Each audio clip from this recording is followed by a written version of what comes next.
everyone. My name is Mike, and this is the Bored Cyborg. Welcome back to yet another episode. Today I'm going to do a little Dollar Tree pickup episode.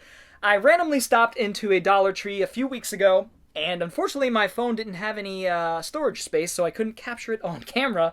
But I got a nice little haul from the Dollar Tree. About 10, 12 movies or so, a couple Blu-rays, mostly DVDs. Well, it's about half and half, actually. Before we get started, I'd love to know what you guys have picked up recently, especially if you've hit up your local Dollar Trees. I'm curious to see what different regions have in the United States. I'm not sure if it's all sort of the same or if it's a little bit different here and there. I know watching Cool Duders videos, it's usually about the same kind of stuff. Jumping right into the first Blu-ray here, I was actually happy to find this. I am trying to collect all of the American video game live-action movie adaptations. Got that? There's a ton of Japanese live-action movie adaptations that I'd love to own. But right now, I'm trying to get as many as I can. As a big video game lover, very passionate, equally as passionate about video games as I am about film, I had to pick up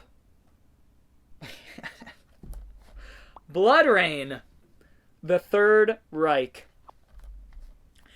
This is going to be awful, because Uwe Boll directed a trilogy of BloodRayne movies, based on an old, well, not very old, old game called BloodRayne, which was sort of a Max Payne kind of ripoff. You're a vampire lady f***ing up other vampires, or something like that. I enjoyed the game back in the day. Watching Uwe Boll's first BloodRayne film it's hard to even watch. This is probably even worse. But it's Uwe Boll. I do enjoy his films in a weird, ineffable way. That is BloodRayne, The Third Reich. Hot women with katana swords chopping up vampires. Clint Howard.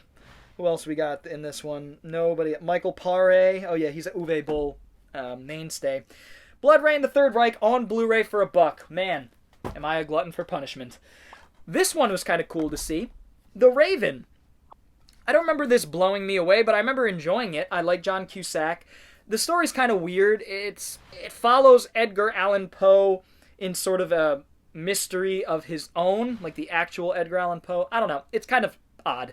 But it wasn't bad the first time I saw it, so I figured pick it up. Now, I will say, these Blu-rays have the French, so they're Canadian releases. They have the French language on the spine and on the front and back, so if that bugs you, I understand. For me, I'm all about the movie. If I could just own the movie in any capacity, I don't care if it has another language on it. I prefer it not to, I suppose, but either way. Next up, I picked up Lake Placid versus Anaconda. I guess this is a sequel to both Lake Placid and Anaconda. I know there are a bunch of Anaconda movies, Anacondas, and then there's a bunch of Lake Placid movies, and this is sort of like both franchises mishmashed together. So it sounds fun. I'm not sure if it's going to be fun or if it's just going to be bad, but it looks like it knows what it is. I mean, Lake Placid versus Anaconda. Hey, I'm all for a good versus movie. Yancey Butler, Robert Englund is in this one. Crocs on the deck, snakes on the lake. Very cool. I love Anaconda, and I love even more Lake Placid, two great late 90s monster flicks, which make a really killer double feature. I used to love those movies. Saw them both when they came out on VHS in the 90s and really enjoyed them. So I'm hoping this gives me some cheesy, fun, campy enjoyment. We shall see. This one sparked my interest. Zoe Bell, who is in Hunted, or Porchace. Hunted is a film I know nothing about. Zoe Bell from Kill Bill fame, she got her big break in Death Proof, Tarantino's Death Proof, as the Australian outback sort of stunt woman. And she's sort of gotten a bunch of lead roles in some B-action movies, things like that. This seems to be along those lines. Photojournalist gets more than she bargained for when she snaps a photo of a shadowy religious figure in the jungles of Colombia, triggering a fight for her life. So I like the plot. That's what kind of got me interested, and I like Zoe Bell. So, with all that said, I picked up Hunted, an amazingly intense thriller. One hell of a ride. Thanks, ain't it cool? Next up, we got some BBC Earth action here. Venom. This is a movie, a documentary, a nature documentary about venomous creatures like bees and scorpions and venomous snakes. This is one that I am looking forward to checking out. It's like an hour-long special for BBC Earth. I collect the BBC Earth stuff. I watch a lot of this stuff all the time, really. I read about this stuff all the time. I'm very interested in this. Venom looks like a fun little hour-long dive into the world of venomous and poisonous creatures. So that is the BBC Earth Venom. Very happy to find this at the Dollar Tree. This one, I gotta be honest, this might be the most interesting film that I picked up. I've never heard of it. It's called Luna. It's a Dave McKean film. Oh, I feel like I know that name. Michael McKean, I know that director. The imagery on the back is very, almost Neil Gaiman, like Sandman. It's devoid of color, but it has a very artistic, gothic sort of look to it. And I really know nothing about it. It says on the back, gorgeous animation. Maybe they're talking about the CG. That's weird. Either way, this looks like a sort of a fairy tale, dark fairy tale sort of a movie, and it sparked my interest. I mean, that cover is awesome. The cover is awesome. It's a BBC film. It looks like an English film. So, yeah, I'm looking forward to checking out Luna. Fantasy, reality, and the in-between. So, yeah, very Neverwhere or Sandman. Heavy Neil Gaiman vibes here. And I haven't really read much Neil Gaiman. I just know about him culturally, to be honest. Now, this was very cool to find because I didn't realize I didn't own this. This was the only Friday the 13th film I did not own in some capacity or another. I own most of them on Blu-ray. Jason Goes to Hell, Jason X I own on DVD, and I'm content with that for now. I didn't pick up the new Friday the 13th set. No way I can afford that. But I have the majority of the films. And now, unfortunately, this looks like it was on top of the box that the person was cutting, and they slid it, but it was the only copy they had, so I snagged it. That is Friday the 13th, 2009? Is that right? 2009 reboot, yes, of Friday the 13th, which is a film I actually like. I think it probably lands somewhere in the middle of my ranking of Friday the 13th movies, which I plan to do at some point. That'll be fun. And forgive me as I'm redoing my ponytail here. But yeah, Friday the 13th, fast-paced, kinetic. It's got, it takes some liberties with Jason, where Jason doesn't bullshit. He runs after his victims. He looks good. He has a great weapon.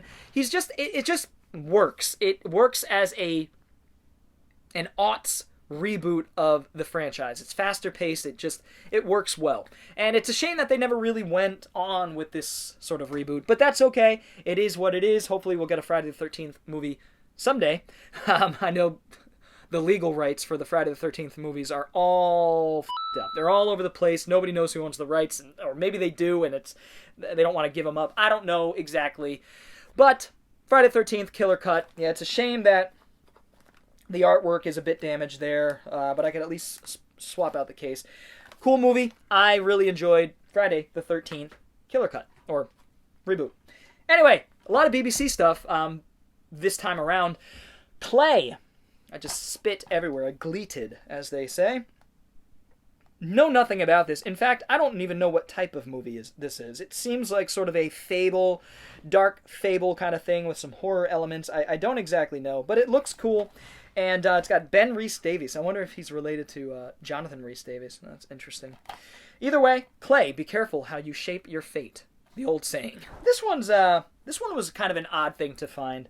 The Dukes. A film directed by Robert Davi, who you probably know best as one of the Johnson twins, or the Johnson FBI agents from Die Hard. He played one of them. He's got a rough kind of face, very Italian accent, Italian-American accent. He pops up here and there. You'd know him if you saw him. He directs and stars in this movie, which is, I have no clue. Seems like some sort of a heist movie, but they're lounge singers that are past their prime. I don't know.